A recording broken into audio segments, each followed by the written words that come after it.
Hola, Hola, hola, ¿cómo están? Disculpe el retraso de estos minutos, pero tuve problemas con mi internet. No me quería cargar el Zoom. Así que también voy a estar con la cámara apagada para reducir el ancho de banda, ¿ya? bueno,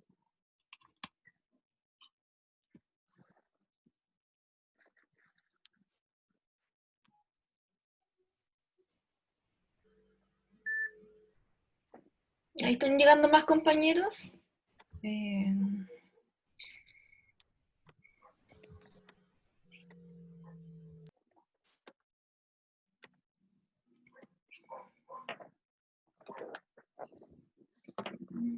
Vamos a esperar un poquito para que lleguen más compañeros para comenzar la clase de hoy, en donde vamos a hacer los análisis de filogenia utilizando R. Hoy día no vamos a tener laboratorio, el ayudante, el Seba, les va a mandar un post, dado que vamos a ver solamente hoy día para que aprendan a hacer los análisis en R, y luego la próxima semana vamos a tener el práctico. La clase de hoy práctica, o sea, de R para filogenia es un poco larga, así que vamos a ver una parte hoy día y la próxima clase, que es el lunes, vamos a ver la siguiente parte. Y el jueves va a ser el práctico.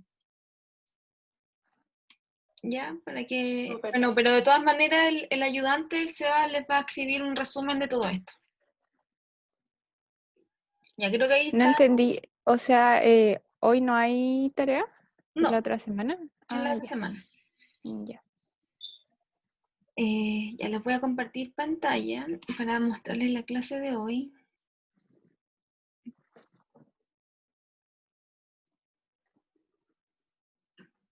Ya. Bueno, como les comentaba, hoy vamos a ver la clase de filogenia utilizando R. Bueno, ¿qué vamos a aprender hoy día? Vamos a hacer una construcción de árboles filogenéticos. Vamos a, primero que todo, para poder construir estos árboles filogenéticos, tenemos que importar datos de secuencias de ADN para poder crear entonces este árbol filogenético. Vamos a hacer árboles a través de secuencias de ADN. Luego tenemos que reconstruir estos árboles filogenéticos usando, vamos a usar distintos métodos de R, luego los vamos a comparar. Y luego tenemos que interpretar los resultados que obtenemos, porque no solamente vamos a crear, sino que también interpretar. Y finalmente vamos a utilizar bootstrapping para examinar entonces la topología, que es decir, la forma del árbol, y qué tan confiables son las relaciones evolutivas que eh, estamos viendo. ¿Ya? Ahí llegaron más estudiantes. Primero que nada, o sea, primero que todo tenemos que saber que los árboles filogenéticos están basados en distancias. Eso lo vimos en la clase pasada, y que estas distancias, cuando trabajamos en términos de ADN o de proteínas o secuencias biológicas, nos referimos a una distancia genética entre pares de taxones. Luego, de esta forma, podemos agrupar estos taxones utilizando esta distancia genética, dado que nos va a permitir definir qué tan similares o qué tan lejanos son dos taxones o dos o más taxones. Bueno, las parejas con distancias más cortas, como lo vimos en la clase pasada, se agrupan en grupos más cercanos, eh, y en cambio las parejas que tienen una distancia más grande están con una mayor distancia, como lo vimos en los gráficos de la clase pasada. Bueno, debido a que a la fabricación de los árboles basados en distancia generalmente requieren un algoritmo para poder calcular las distancias por pares. Recuerda que siempre uno va calculando por pares. Y que los árboles producidos pueden estar enraizados o no, dependiendo del algoritmo que vamos a utilizar. Enraizado quiere decir que tengan un nodo en común, que es el ancestro en común, que es el original, el primero. Esa es la raíz.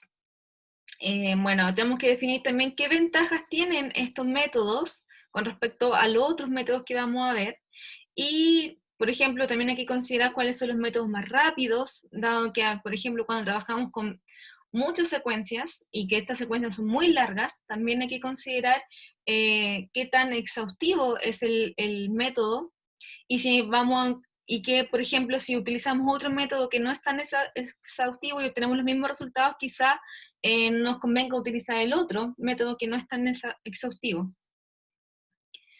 Eh, por ejemplo, el árbol producido puede cambiar también según el algoritmo que elijamos, obviamente su topología va a cambiar, y tampoco podemos probar para asegurarnos de que, que el modelo que estamos usando es el mejor, dado que este árbol también puede ser inexacto.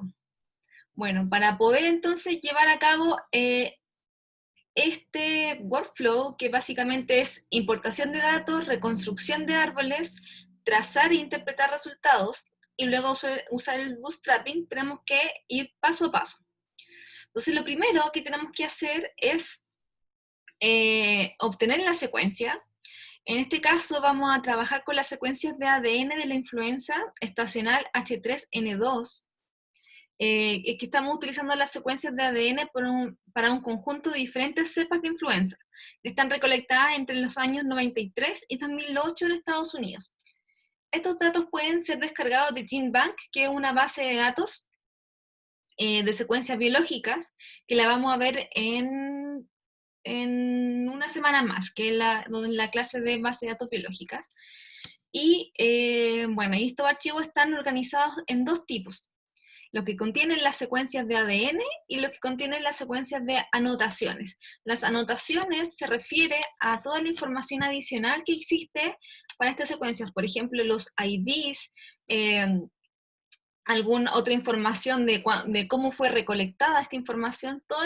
Estas anotaciones corresponden a información adicional que nos puede ayudar entonces a interpretar mejor nuestros resultados. Bueno, para comenzar entonces vamos a cargar nuestras secuencias de ADN usando la función FASTA2DNA-bin del paquete que les pedí que instalaran en el foro. Esta función lo que hace es leer un FASTA, que es un archivo de secuencia. ¿Ustedes saben lo que son los archivos FASTA? ¿Alguien tiene alguna idea? Yo trabajo con archivos FASTA, profe. Ya, ¿y puedes contarnos en qué consiste ese archivo FASTA? La verdad es que por eso estoy tomando este curso, porque yo agarro el archivo y lo meto en el programa que es Antismatch. Entonces te dice como load sequence Ya. y cargo el FASTA y el programa analiza los genes y después me tira los resultados del metabolismo secundario, que es lo que a mí me interesa. Ya, pero nunca lo has abierto en un editor de texto. No, nunca. Ya, yo te recomiendo Deberían ser, sí, que lo ya, hagas. ¿Y qué te vas a encontrar? Bueno, te vas a encontrar que en la primera línea va a haber el primer símbolo va a ser un mayor que indica que esa línea contiene información acerca de la secuencia, por ejemplo, el nombre de la secuencia de los genes que estás trabajando o del microorganismo, un archivo una línea de descripción. Y luego, las siguientes líneas contiene el DNA. claro, y me imagino que son puras, por eso no lo había abierto, porque imaginaba que eran puras ATGC. Sí. O sea, pero por ejemplo, en un mismo FASTA, por ejemplo, de un microorganismo pueden tener todos los genes. Entonces, ¿cómo sé que cuántos genes hay? Porque puedo contar cuántas líneas de descripción hay, dado que todas comienzan con un mayor que. Entonces, generalmente es la línea de descripción, la secuencia. La línea de descripción, la secuencia. ¿Y el archivo FASTA ya viene separado por gen? ¿Cómo, bueno, Sí, bueno, es que depende de qué estás trabajando, pero por lo general viene separado por gen, o por ejemplo puedes descargar la secuencia completa de un microorganismo sin separación de gen, solamente le indica en la línea de, de descripción lo que es. ¿Alguien había levantado la mano? Profe, Eh, hay un compañero que quiere entrar. sí, eso, hay Ya, gente que se pasa en la cola para entrar a la clase. ya, ahí sí. Quiero hacer una consulta. Ujú. No entendí. ¿El archivo de dónde lo bajamos? No. Este archivo no se baja. O sea, lo que estamos haciendo, ¿recuerdan que los paquetes también tienen datos? Sí. Entonces, este paquete tiene el archivo de la secuencia de DNA de la influencia estacional H3N2. Entonces, vamos a cargar este paquete y que Ah, ya. contiene esta secuencia. En este caso. Ya. Ya. Es que abrí library, Ujú. pero me dice que no se podía.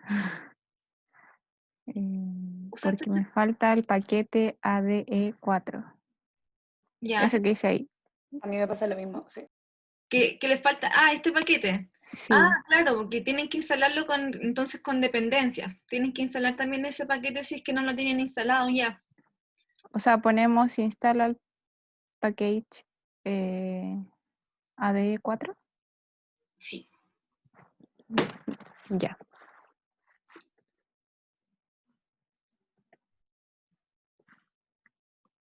Ya, entonces, este paquete de ADGenet, ¿hay alguien me está viendo entrar? Ya, entonces una vez que tengamos instalado este paquete, vamos a utilizar la secuencia de la influenza H3N2 que está contenida en este paquete. Ay, espérame, que...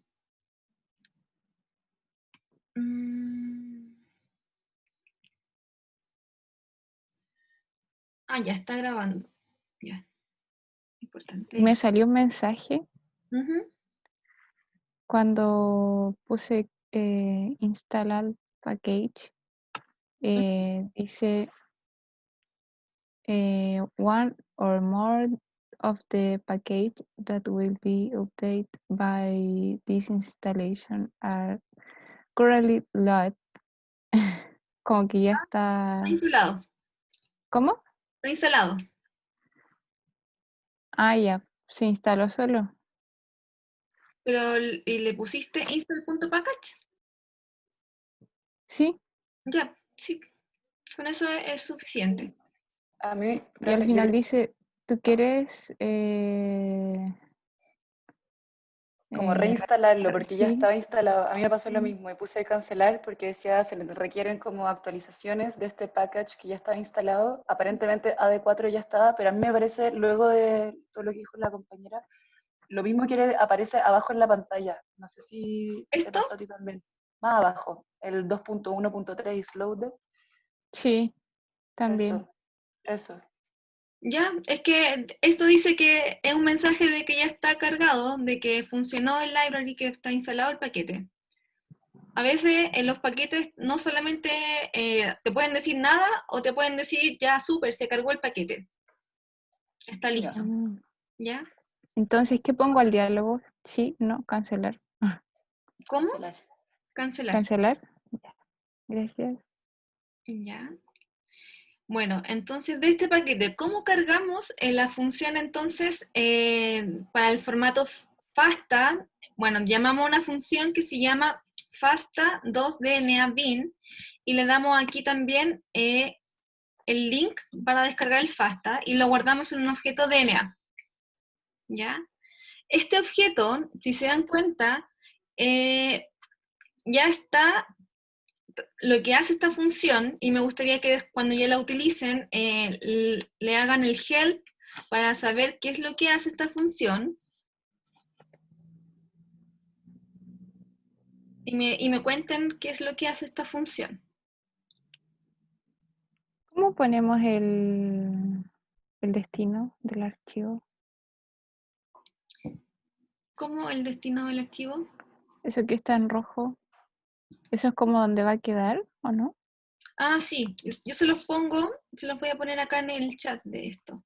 No alcancé porque tuve problemas de internet y no pude subir la clase antes de este práctico.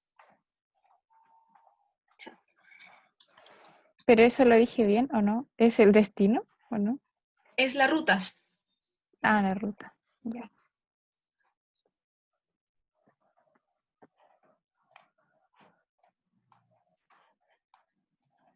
Una pregunta de eso mismo.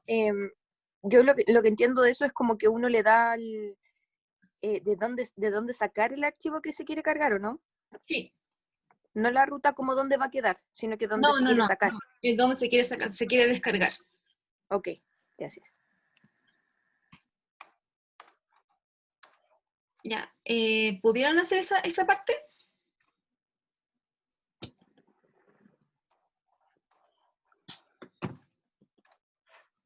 Entonces, voy a sacar esto. Y una vez ya que tengamos nuestro FASTA, que tiene la secuencia de nuestra influenza, entonces este FASTA tenemos que leerlo con esta función, FASTA2DNA-bin. ¿Ya? Y me gustaría que me dijeran qué hace esta función. Bueno, una vez que yo llamé a esta función, me da este mensaje, me muestra este mensaje por pantalla. ¿Ya? Le dice que está convirtiendo el alineamiento FASTA a una secuencia, a un objeto DNA-bin. Es muy importante que en este caso, ¿se acuerdan que yo les había comentado en las primeras clases que hay objetos que tienen clases? Que la clase DataFrame, la clase Vector, la clase Matriz. Hay algunos paquetes en R que lo que hacen es crean su propio objeto, su propio tipo de objeto. En este caso es DNA-bin, que tiene una serie de características. Y una de estas características es que nos muestra, por ejemplo, el tamaño del genoma que se está analizando, te muestra que están importándose la secuencia y al final toda esa información la almacena en un objeto que es DNA. DNA lo que tiene es esta información. Dice que tiene 80 secuencias de DNA en formato binario y que está almacenado en una matriz. Y que todas las secuencias tienen el mismo largo, que son 1701 nucleótidos. Y estos son los labels. Los labels son, en este caso, los IDs para cada secuencia, que son únicos para cada secuencia. Y también la otra información que nos da es la composición. Por ejemplo, cuántas adeninas, timinas, citosina y guanina existen dentro del total del set de datos. ¿Pudieron cargar la función? ¿Les descargó? Yo A mí sí. sí. Yo no pude, no me Yo sale. sí pude. Ya. Comenten el error que les aparece en el chat. Bueno, entonces a las que sí les cargó, ¿pueden hacer un help de esta función y contarnos de qué se trata?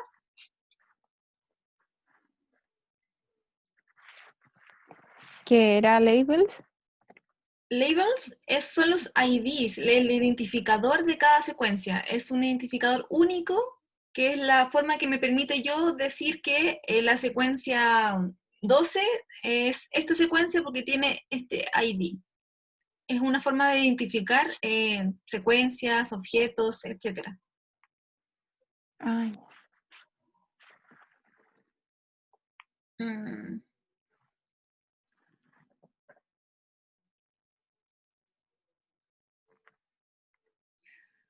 Esto les pasa eso de que no se puede encontrar la función porque el paquete no se instaló o lo está escribiendo FASTA2 DNA. Yo creo que revísalo bien porque el paquete tiene que haberse instalado. O sea, no tiene que haberse instalado bien. Ujú. Intenta eso. Bueno, entonces, ¿a quién le funcionó para que nos cuente?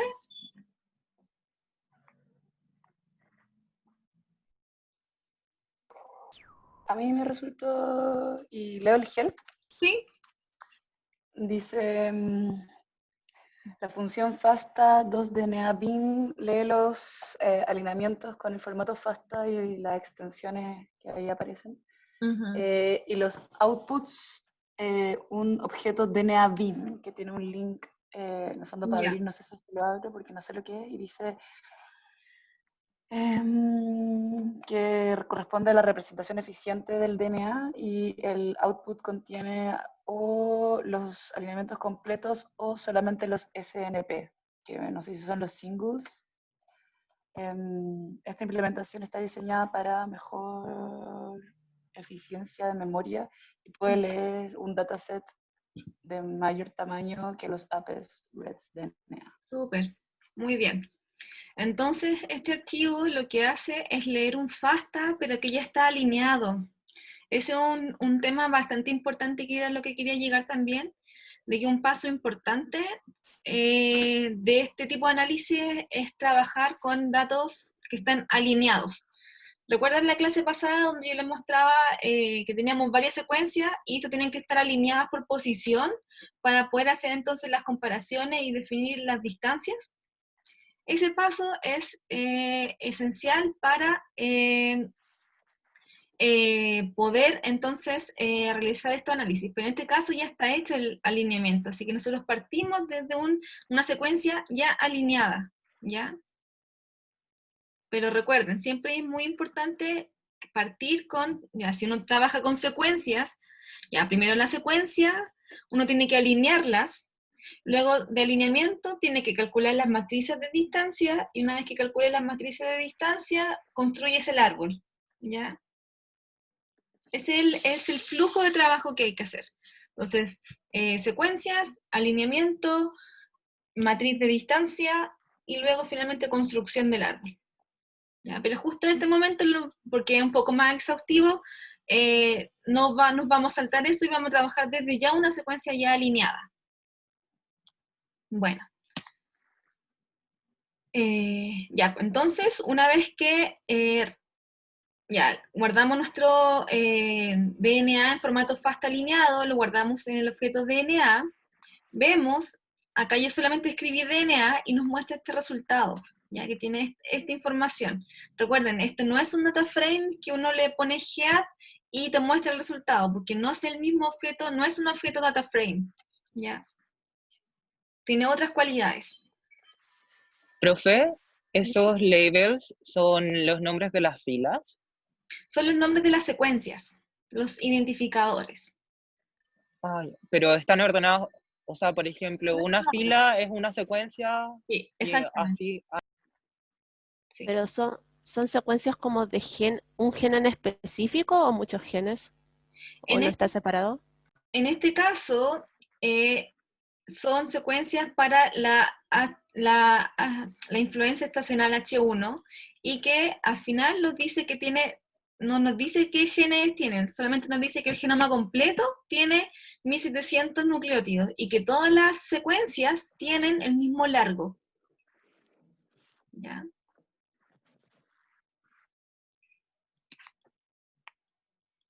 Me refiero a que el head lo que no te va a mostrar es como la primera parte como un data frames.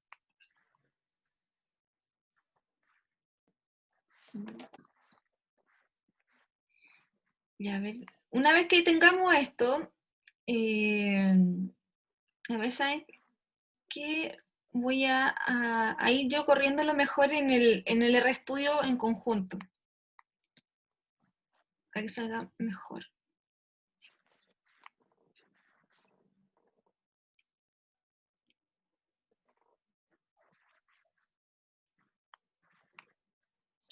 ¿Todos están viendo mi RStudio ahora?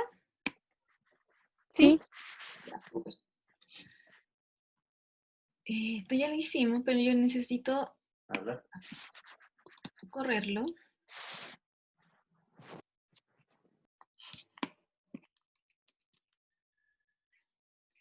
Me estoy poniendo al corriente para que vamos al mismo nivel. Ya.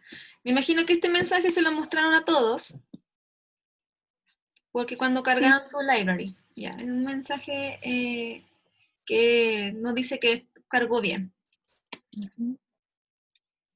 Y aquí no está, mientras carga, nos está mostrando como paso a paso lo que está haciendo. Primero lo convirtió al formato DNA-bin, luego calcula el tamaño del genoma, nos muestra cuántos nucleótidos tiene, nos dice que está importando la secuencia, entonces cada secuencia la está leyendo, y nos dice los labels, nos dice la composición, y si escribo DNA,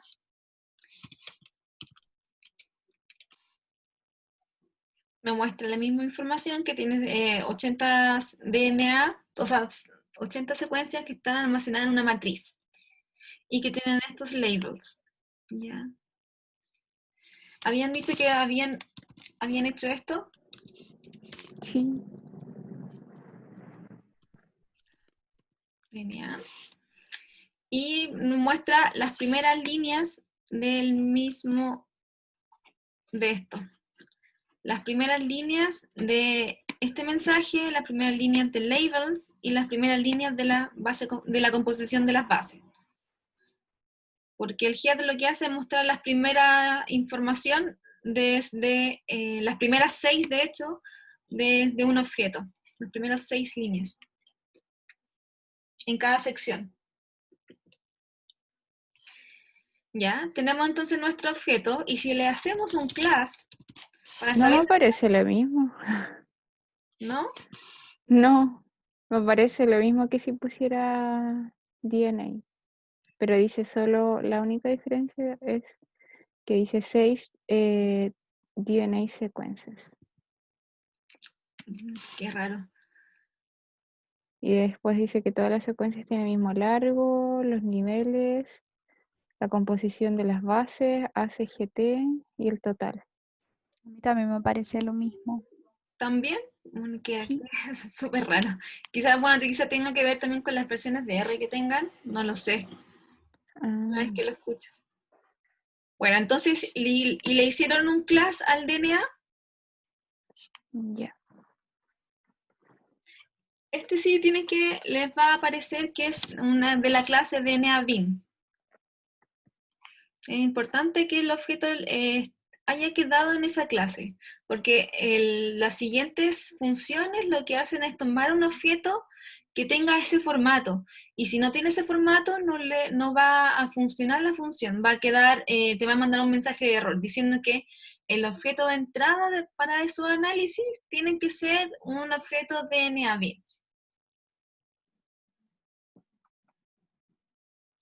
Sí, a mí me parece eso. Ya, muy bien. Ya, ¿a todos les aparece entonces que tienen la misma clase de DNA bit? Sí. A mí también, sí. Sí, profe. A ver, voy a hacer un experimento. Voy a buscar los call names de DNA, a ver qué me aparece. Ya, me dice que no tiene porque no tiene en formato matriz o formato data frames.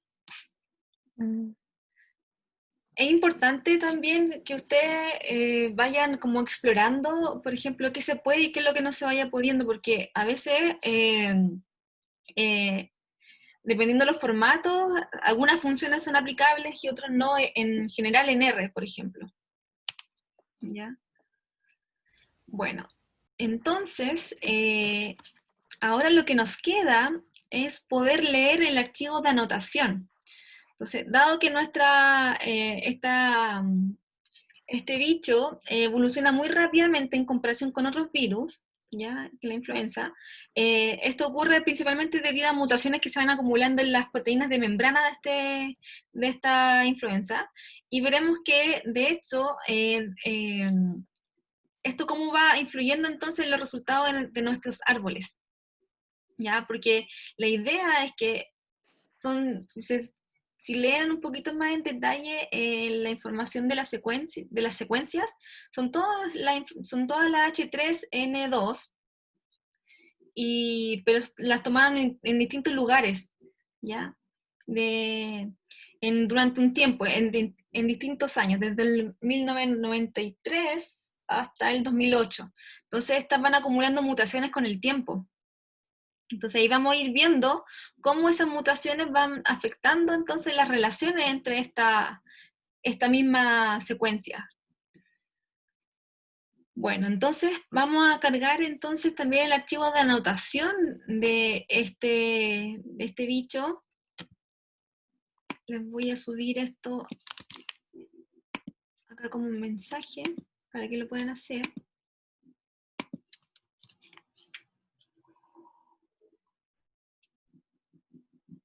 Sí, se supone que estábamos grabando la sesión. Me dice que estaban grabando.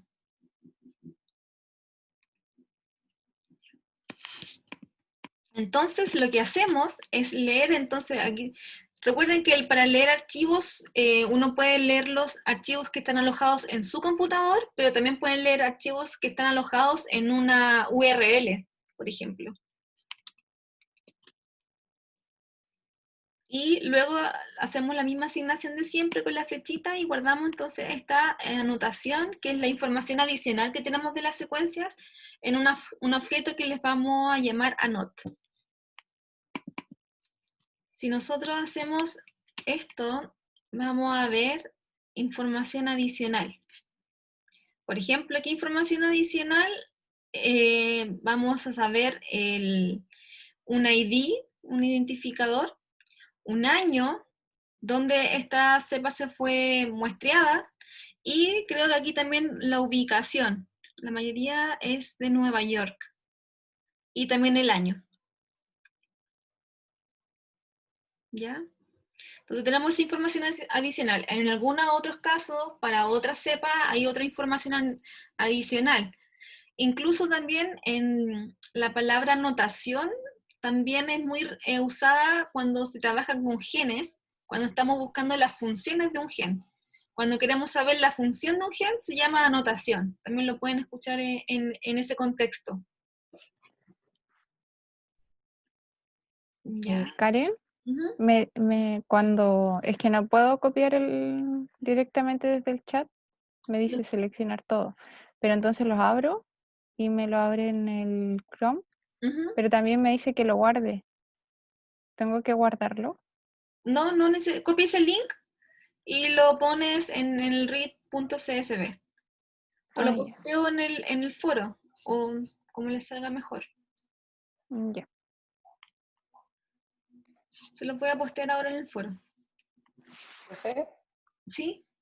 ¿y hay alguna forma de que quede configurado para que siempre nos muestre el largo total de los datos? Porque siempre me parece como no se pueden leer todos los datos, faltan 1300 No, no, no, no.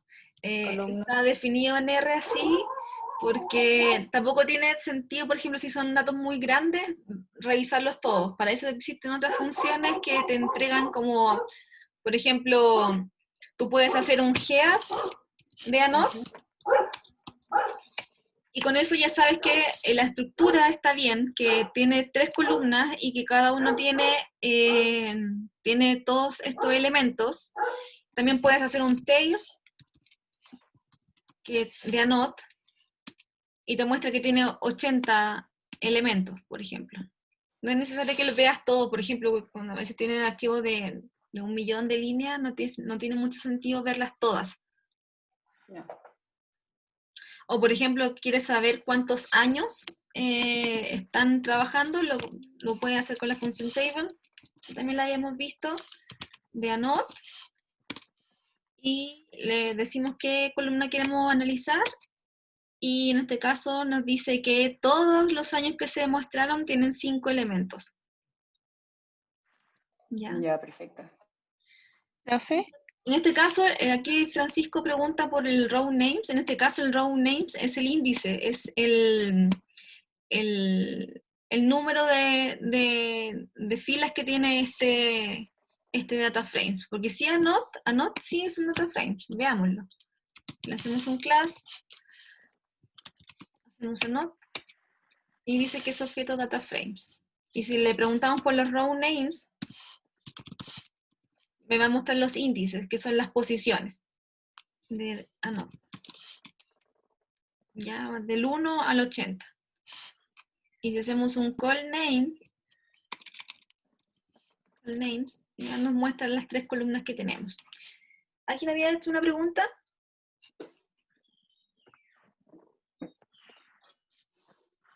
La Claudia creo que no, había. ya lo solucioné. Ah, bien, bueno, Yo, ya. ¿cuál era la dirección de Anot? La dirección. ¿A qué te refieres con la dirección? El URL. Ah, la estoy posteando aquí en el foro. Ya.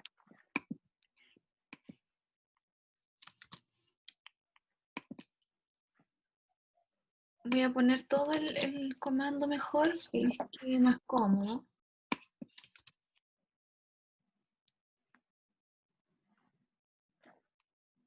Ya, y se los posté en el foro. Ya. Bueno, entonces, ya, hasta aquí el momento, ¿qué podemos decir de lo que llevamos hasta el momento? Recién estamos cargando los datos, pero es una parte esencial, dado que primero tenemos que tener nuestros datos, tenemos que saber que si tenemos secuencias, estas deben estar alineadas, y si no están alineadas, tenemos que alinearlas, ¿ya? Una vez que tengamos nuestras secuencias alineadas, podemos realizar entonces nuestra matriz de distancia. Y una vez que tengamos nuestras matrices de distancia, podemos construir los árboles con distintos métodos de construcción, distintos algoritmos. Y de ahí podemos comparar estos resultados y seleccionar el método que más nos convenga. Y finalmente podemos hacer un árbol consenso a través del bootstrapping. Esa es la etapa que me gustaría que les quedara bien clara para que después cuando les corresponda hacer algún tipo de análisis, pueden realizarlo. Y alguien está haciendo una pregunta. ¿Viste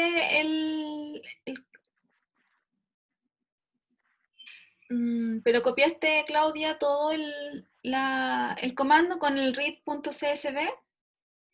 Sí, Sí, qué raro. Sí, ¿alguien más le pasó o solo fui yo?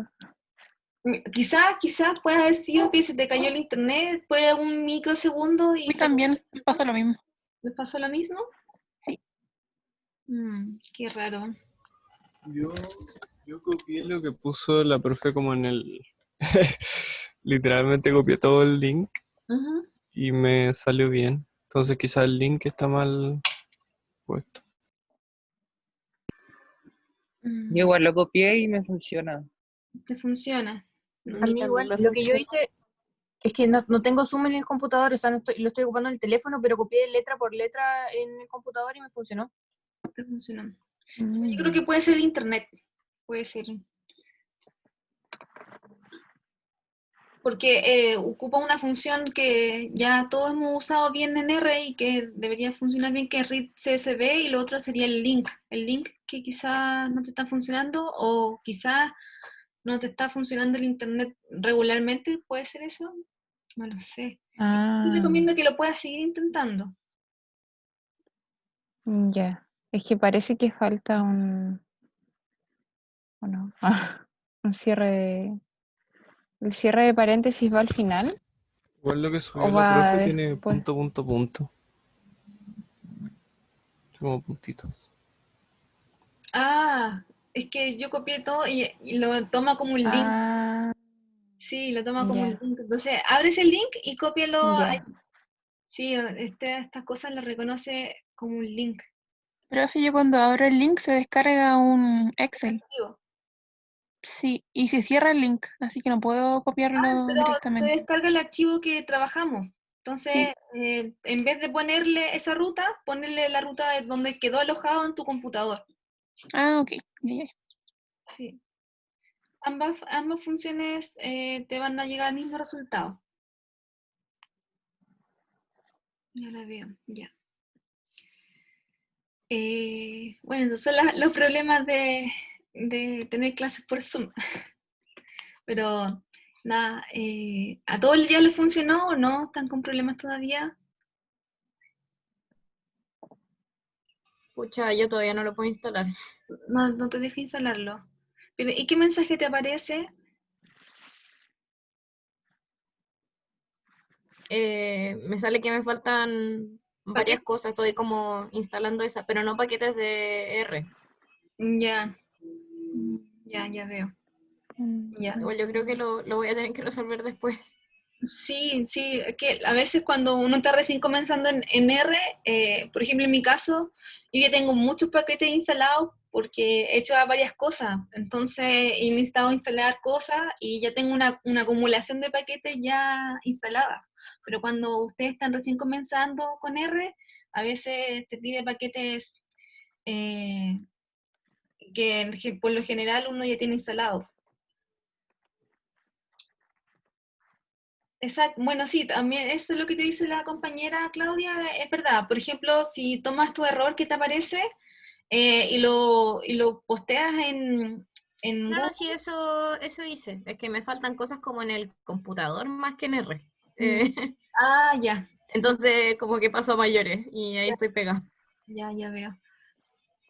Ya. Pero no importa, o sea, esto lo pueden hacer, si no les funciona ahora, pueden seguir haciéndolo incluso hasta el jueves, porque el jueves ya vamos a tener nuestra parte práctica, y ahí sí que necesitan tener instalado el paquete sí o sí.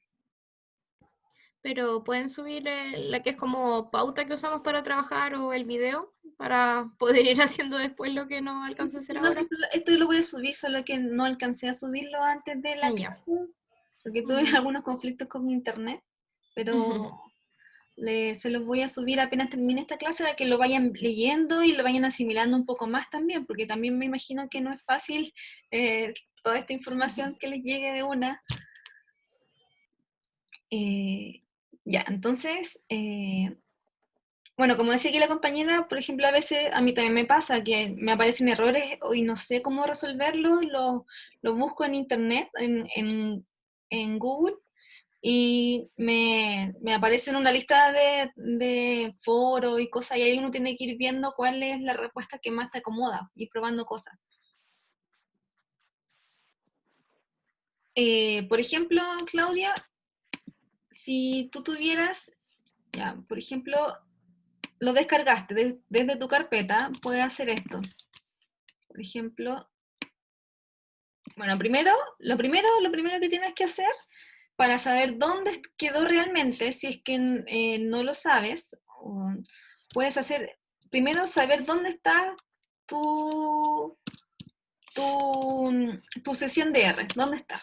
En mi caso, está en user, coróstica, documentos, TML, código, ¿ya? Aquí yo estoy trabajando en mi sesión de R, en esta dirección.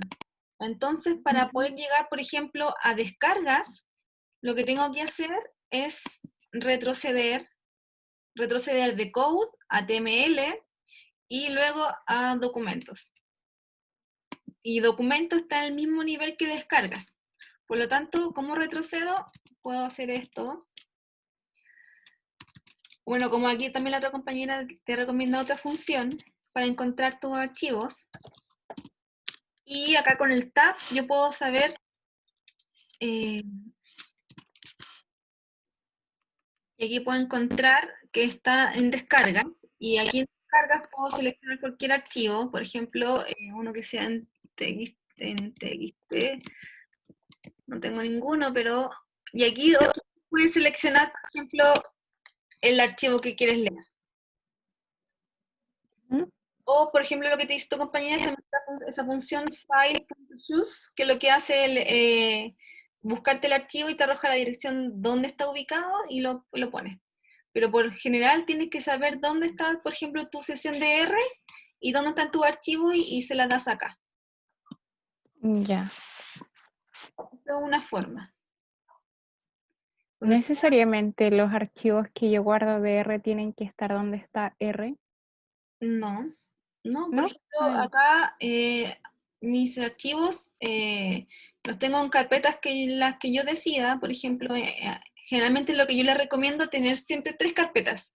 Por ejemplo, del curso de bioinformática, que tenga las carpetas que se llaman code, data y results.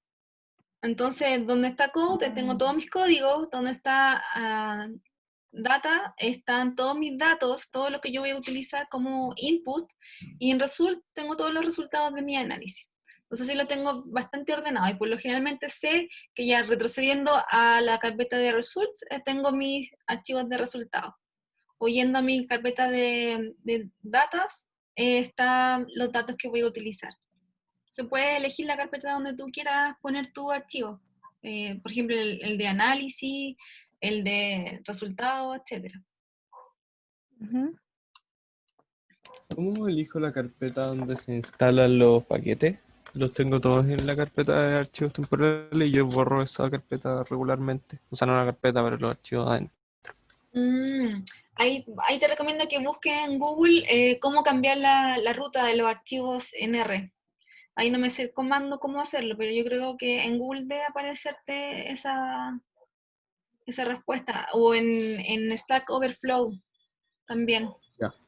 Ok. Bueno, ya, entonces una vez que tenemos leído nuestro archivo de anotación, ya sabemos que tiene 3 columnas, que tiene los labels, tiene los años y tiene también la ubicación, donde fue muestreada. Ya. Ya. Entonces, recapitulando, los métodos basados en distancia, los árboles que están entonces basados en las distancias entre nuestros nucleótidos, entonces se producen generando distancias genéticas entre los pares de taxones. Eso ya lo habíamos comentado al principio. Y que esta agrupación o esta clustering que utilizamos tiene un orden jerárquico y que se crea entonces como una especie de interpretación del árbol real, de lo que realmente ocurrió en términos evolutivos. ¿Ya? Si bien hay muchos algoritmos para calcular las distancias, hay 2 métodos que yo me gustaría que los viéramos, que son el UPGMA, que lo vimos en la clase pasada, y el de vecinos cercanos, ¿ya? El método de UPGMA, entonces, es el más simple para construir árboles y se supone que tiene la misma velocidad evolutiva para todos los linajes, lo que se puede hacer una desventaja en algunos casos. Todos los taxones o las hojas tienen la misma distancia desde la raíz, ¿ya? Es un árbol, crea un árbol ultramétrico, mejor dicho. En cambio, los de vecinos cercanos, entonces lo que toma es 2 nodos, que son estos taxones, y entonces busca cuáles son los más cercanos, y los define como vecinos. Luego va haciendo esto hasta que todos los nodos estén emparejados, ¿ya? Entonces lo que primero buscan cuáles son los pares más cercanos, y luego repite el mismo proceso varias veces hasta que estén todos ya relacionados. Este algoritmo toma como entrada entonces una matriz de distancia. La mayoría de estos métodos toman como input una matriz de distancia y entonces a partir de eso, bueno, una matriz de distancia para cada taxón, ¿ya?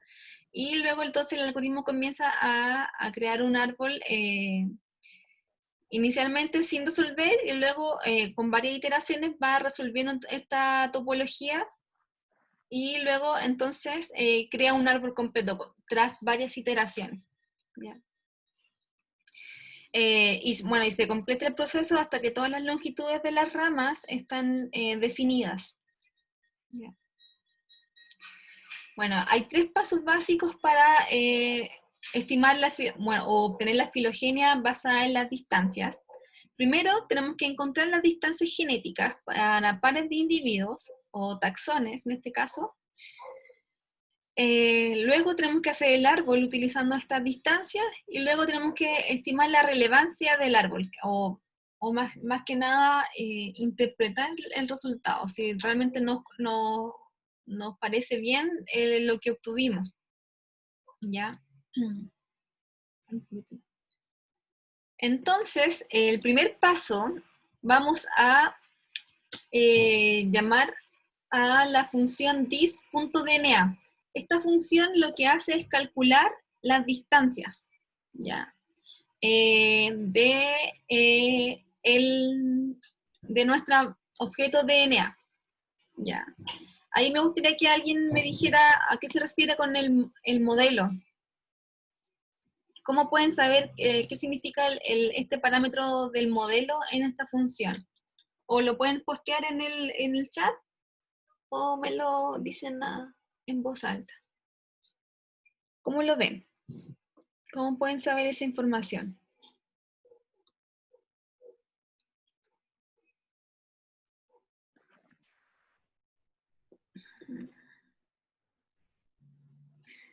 Ya.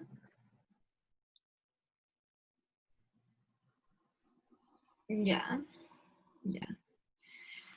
Como dice aquí la compañera, es específica al modelo evolutivo. En este caso estamos trabajando con el TN93. ¿Se acuerdan que yo también le había mostrado otros, en las clases, otros modelos evolutivos? El de Kimura, que asignaba diferentes probabilidades a los nucleótidos, había otros. Y aquí también mandaron más información. Claro, pues tiene que ver con las probabilidades para cada nucleótido. Entonces, aquí, en este caso estamos trabajando con el TN93. Si quieren buscar más información, sería bueno que lo postearan en el grupo en el foro. Ya. Luego, ya, una vez que hacemos esto, aquí me dice que ya, no tengo la función de dist.dna porque no hice esta parte. No cargué este otro paquete que lo que hace es poder entonces calcular distancias. ¿Ya? Y si ahora hago esto, ahora no me mandó ningún mensaje de error, porque ahora, una vez que hice el library, estoy llamando a la función dist.dna a través de del paquete ape. ¿Ya? Si hago un class de D mayúscula, me dice que es un objeto de distancia. ¿Ya? Y si le veo el largo, recuerden que para data frames y para matrices, para ver el largo o el número de columnas y de filas, era dim, uno usaba dim, pero en el caso de vectores, uno utiliza la función length. ¿Ya? Y me dice que tiene 3160 elementos. ¿Ya? Y me dice que es de la clase dist. Pero lo que yo también puedo hacer es transformar este objeto en distintas otras clases. No solamente pueden seguir manteniéndose en tipo dist, sino que en este caso, por ejemplo, voy a transformar primero a una matriz y luego a un data frame. ¿Ya? Y lo voy a guardar en un objeto que le puse temporal. Si veo lo que contiene temp, ya me dice que tiene acá cada, por decirlo, cada labels de las secuencias, ¿ya? Pero lo transformó en está en una matriz, si se dan cuenta. Vamos a buscar el origen. Entonces, fíjense, es como una matriz que se muestra en R parcializada, porque no la pueden mostrar completa porque es muy grande. Entonces, ¿cómo vemos cuántas dimensiones tiene? Con dim, y vemos de temp. Tiene 80 por 80, porque son 80 secuencias. ¿Ya? Entonces aquí tenemos entonces nuestra matriz de distancias. ¿Ya?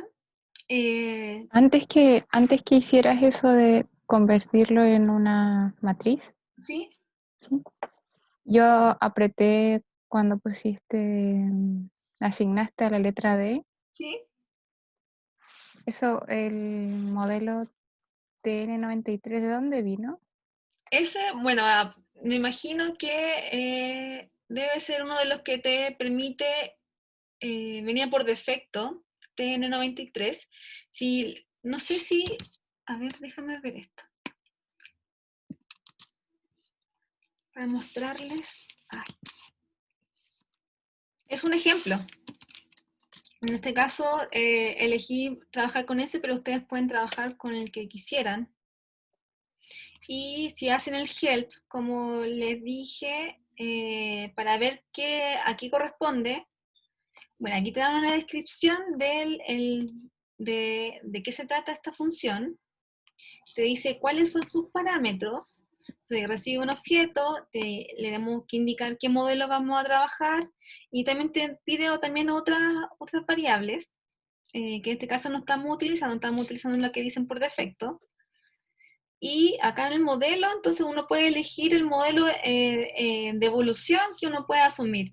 En la clase yo le había mostrado el modelo de Kimura y el de Jukes, y que estaban basados en las probabilidades.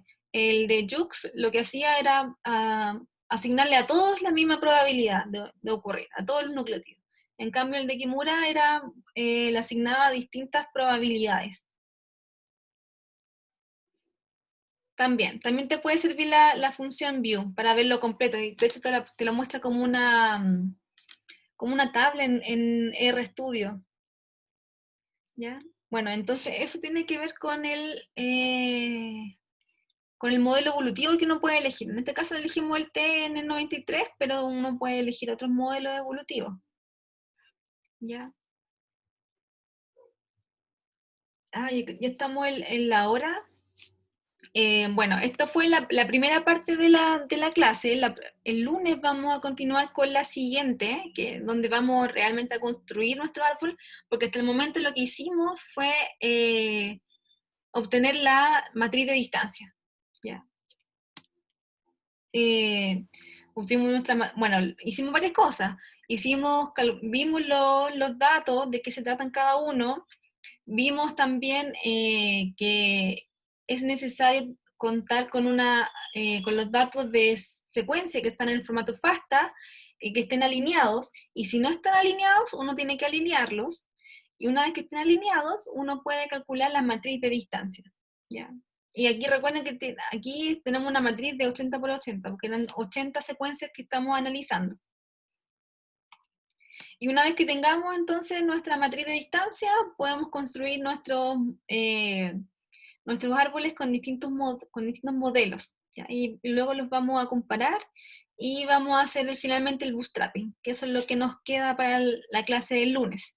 Y el jueves, entonces, vamos a tener nuestro laboratorio. ¿Ya? El jueves va a ser el laboratorio que va a ser evaluado. ¿Ya? Y eso. ¿Les queda alguna duda? Sí, yo tengo dudas sobre el laboratorio. Ujú. Esta semana va a haber un laboratorio de en el fondo el ejercicio que estás haciendo. No. Ahora solamente para mi unidad solamente definimos una cierta cantidad de laboratorios. No todos los jueves vamos a tener laboratorios. Entonces, esta solamente una clase expositiva para enseñarles a ustedes cómo hacerlo. ¿Ya? Ah, ya. No, Y la yo próxima estaba como semana- planeando mi calendario con todo el laboratorio, todos los juegos con laboratorio. La próxima semana sí va a ser evaluado. Por eso es importante que si tengan todos los paquetes listos para la próxima semana, que sí va a ser evaluado. ¿Ya? Hoy día les quise mostrar solo cómo hacerlo, porque sé que es un poco más exhaustivo. Entonces, para enseñarles bien, decidí que la próxima clase se va a hacer solamente el taller. Y la semana subsiguiente va a ser la última semana que yo les voy a hacer clase. Vamos a ver las bases de datos biológicas, y el día jueves de esa semana vamos a tener también un taller, y ese taller va a tener un valor más alto, va a tener un porcentaje de la nota final un poquito más alto, ¿ya? Entonces tienen que estar preparados para ese taller. Estos talleres son chiquititos, más que nada son formativos, pero el último taller de la última clase que voy a hacer, ese va a ser un poquito más entretenido. Estamos, profe, entonces hablando del 15 de octubre, si la semana próxima es el 8, que tenemos el taller. Exactamente. El 15 de octubre sería ese taller más entretenido, y que va a tener un poquito más de porcentaje de la nota final, y que va a ser uno por mi unidad. Los otros profesores van a tener sus propias formas de evaluarlos, ¿ya? pero de todas formas eso está en el calendario que les subimos. Que está en cursos. Perdón, una consulta, es que se me cayó la internet después que hice la consulta de delante, pero Ah, yo creo que quedó grabada, ¿cierto? sí, se supone que sí. Ah, ya. Ya. ¿Qué pasa con el taller del 15? Ese ¿Ese taller se entrega el mismo día o no vamos a otro dar día? un poquito más de plazo porque es un taller más completo. De hecho, es el taller de mi unidad completa. Ah, Entonces, ya. como les decía a los compañeros, este va a tener un porcentaje mayor de la nota final. Estos otros Ya. talleres valen menos, en total valen un 10%, pero este tiene un valor mayor. Así que asegúrense que el 15 estén presentes para el taller. Igual con el ayudante les vamos a dar más tiempo para que lo puedan elaborar. Ya, gracias. Bueno, si no tienen más consultas, quedamos en eso. O si no, pueden postear en el foro y nos vemos el lunes para la siguiente clase. Karen, ¿te puedo preguntar una duda respecto a el por qué pasamos de D al archivo temp? Como que no me queda muy claro Básicamente, yo le puse ese temp, cambio. sí, le puse temp porque quiero graficarlo. Y eso no lo voy a utilizar para nada más, solamente para visualizar mi matriz de distancias. Entonces lo que hacemos cuando lo pasamos de matriz luego a data frame es como la misma cantidad de datos que tenemos, es cambiar la forma en que se organiza. Claro, claro.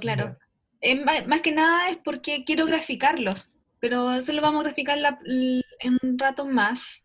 Bueno, ya ven, aquí para que les quede más claro, se obtiene algo así. Entonces aquí uno puede ver algunas, por ejemplo, siempre es recomendable cuando uno está haciendo algunos análisis poder visualizar, ir visualizando. Está bien lo que estoy haciendo, estos son los resultados que tengo, ya, puedo entender aquí un poquito más sobre mis datos. Acá, por ejemplo, los tonos grises varían de tonos grises a tonos más oscuros, lo que significa que hay una distancia mayor entre los labels, y entonces aquí uno puede también, por ejemplo, cambiar los colores y decir, por ejemplo, los que son más oscuros tienen una distancia mayor que los que son más claritos, etcétera. Se pueden establecer algunas relaciones de forma a priori, porque después vamos a seguir utilizando en nuestro análisis el dato D, el objeto D. ¿Ya? Básicamente es para poder visualizar nuestro resultado, nuestra matriz de distancia. Y profe, el archivo que en el fondo que cargamos y que dio pie para todo esto, yo también me confundí al final y viendo la imagen, ¿es un genoma el cual tiene varios, o son dos genomas, o son varios genomas, o son partes de genomas? Mira, es la misma enfermedad, el mismo bicho que la influenza H3N2, pero que fue muestreada en distintos años y en distintos lugares en Estados Unidos. Entonces, ¿Entonces son cepas? bicho, sí, pues son cepas y que van mutando con el tiempo. Entonces aquí vamos viendo cómo se van divergiendo estas cepas en el tiempo.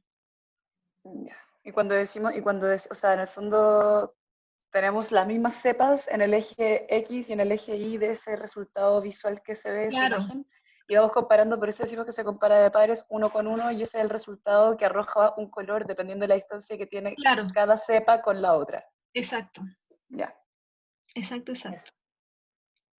Gracias. Yo tengo una pregunta como parecida a la que hizo, o sea, relacionada con la que preguntó Gerardo, que era ¿por qué en el archivo temp primero se pasa a matriz y después a data frame? ¿No se puede hacer como directamente a data frame?